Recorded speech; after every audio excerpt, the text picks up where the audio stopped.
video that's going to follow along with our lessons on measuring enthalpy change using Hess's Law. Don't worry what Hess's Law is, you're going to find out in the video. It's going to accompany the practicals really well, and it is something that comes up without fail in exams, so I need to make sure we get this really down. It's only really one specification point that's split into 3 sub-points that we're going to be looking at today. And I'm starting off by thinking about how we measure enthalpy changes. In order to measure an enthalpy change, well, this is just a measure of changing energy.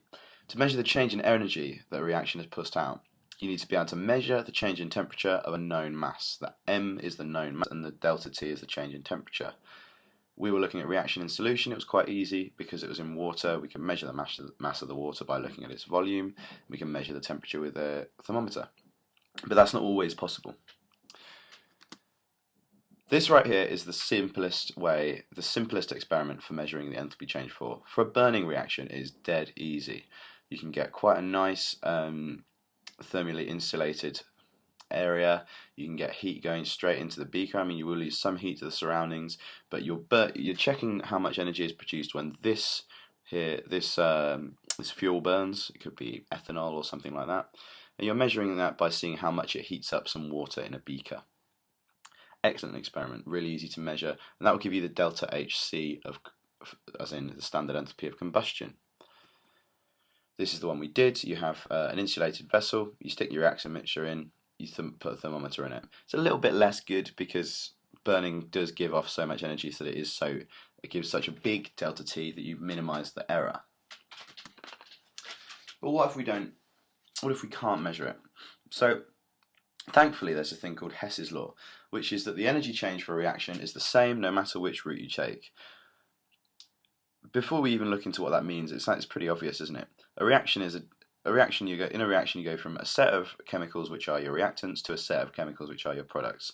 If you went through a load of different reactions and you ended up with the same products and you started off with the same reactions, they have to have the same amount of energy because that's just one of the natural laws. You can't lose or create energy, and this just falls out from that.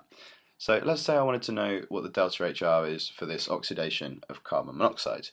I can't do this in the lab for whatever reason. Maybe it's because I don't want to have a load of carbon monoxide in the lab because it's dangerous or something like that. Anyway, I can use Hess's Law to help me because let's have a look at a couple of reactions. This is carbon monoxide and here's the carbon monoxide and oxygen reaction making carbon dioxide. Ignore that water for the time being. So this is the delta H that I want, and I can't get it. What I can do though is I can incompletely and completely burn methane.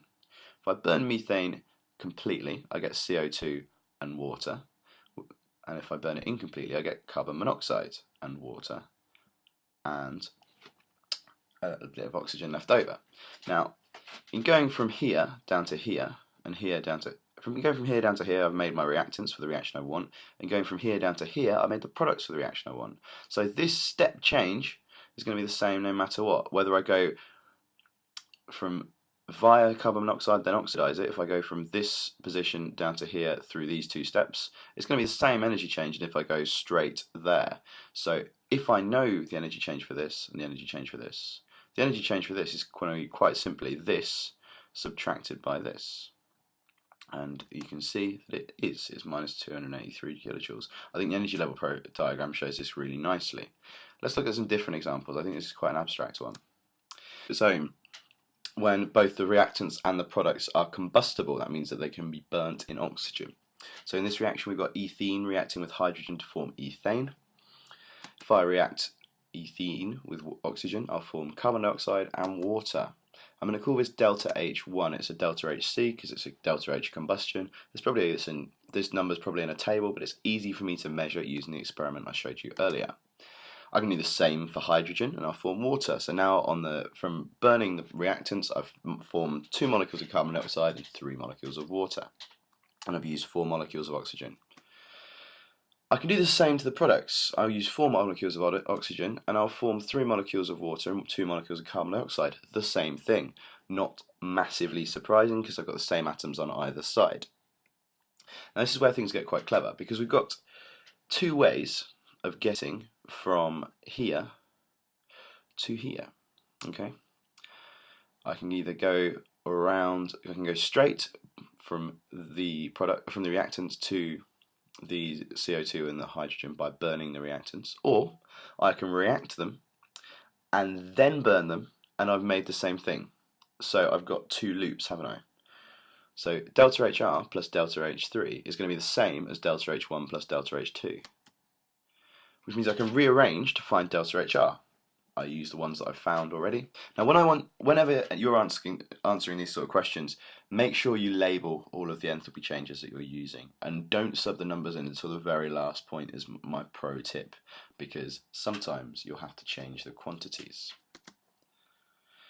And this works almost exactly the same for formation enthalpies as well. So if instead of burning these reactants products, I looked at what they were formed by. So ethene is formed from two carbons and two hydrogens. We'll call that delta H1. Now, the formation of hydrogen is going to be 0 because it's already in its standard state. Okay, it's already an element in its standard state, so there's nothing that can form it from, so it's 0. And then the formation of ethene is going to be two carbons and 3 hydrogen molecules. There you go. Now in this case, once again, we've got two loops. We can get from 3 hydrogen molecules and 2 carbons to ethane in two ways. We can either react them directly for the formation of ethane, or we can go around the houses. We can take the reactants that we use to form ethane. Instead, we're going to form ethene and then react the ethene with some hydrogen. So we're going to round the houses a little bit there. Those two things are going to be worth the same amount of energy. So delta HR plus delta H1 plus delta H2 is one route to get from 3 hydrogen molecules and 2 carbons to make ethane, and that's going to be the same as the other route, which is delta H3. We can rearrange once again, and we'll see that this time delta H3 is positive and the other two are negative, and that's a way for us to calculate delta HR. We have to be really careful here, because delta HF, the enthalpy of formation, is the enthalpy required to form enthalpy change when 1 mole is formed. Okay. Now, if in my equation I'd had 2 moles of hydrogen, not hydrogen. Hydrogen's a bad example because it's still 0. But if I had 2 moles of ethene, I would have had to multiply the delta H of formation of ethene by 2. Just something to look out for.